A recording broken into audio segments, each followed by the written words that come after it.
देर रात हुई बेमौसम बरसात से किसानों के चेहरे पीले पड़ गए। खेतों में कटी पड़ी सरसों एवं चना की फसल भीग गई। फसलों का नुकसान होने से किसान खासा परेशान दिखे। यदि मौसम इसी तरह रहा तो रबी की फसल को काफी नुकसान होगा। वहीं आपको बता दें कि मौसम में बदलाव कई दिनों से था, लेकिन देर रात हुई बारिश ने किसानों की मेहनत पर पानी फेर दिया। ग्रामीण अंचल से लेकर शहर तक की हुई हल्की हल्की बरसात और हवाओं के झोंकों से गेहूं व सरसों की फसल खेतों में ही गिर गई, जिससे किसानों को काफी नुकसान हुआ है। वहीं जिला कृषि अधिकारी के मुताबिक रायबरेली में देर रात हुई हल्की हल्की बरसात से नुकसान पहुंचने की जगह गेहूं के लिए फायदेमंद साबित हुई। हालांकि जिन किसानों ने सरसों की फसल काटकर खेतों में ही छोड़ दी थी, उन्हें काफी नुकसान उठाना पड़ा।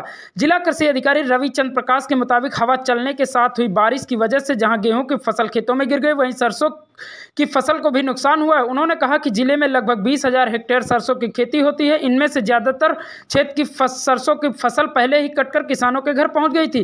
कृषि अधिकारी ने कहा कि कई किसान ऐसे भी थे जिन्होंने सरसों काट तो ली थी, लेकिन उनकी खेतों में ही पड़ी रह गई थी।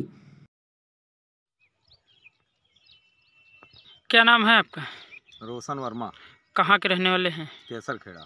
ये जो बरसात हुई है, ये किसानों के लिए कितना मुफीद साबित हुई और कितना इससे नुकसान हुआ? इस नुकसान तो बहुत हुआ, फायदा का कोई मतलब ही नहीं।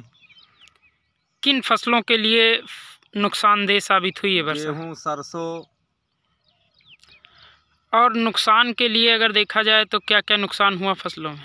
सरसों में भी काफ़ी नुकसान हुआ है। गेहूँ की फसल गिर गई है, कटाई मड़ाई दोनों में दिक्कत पड़ेगी, पैदावार भी कम पड़ेगी।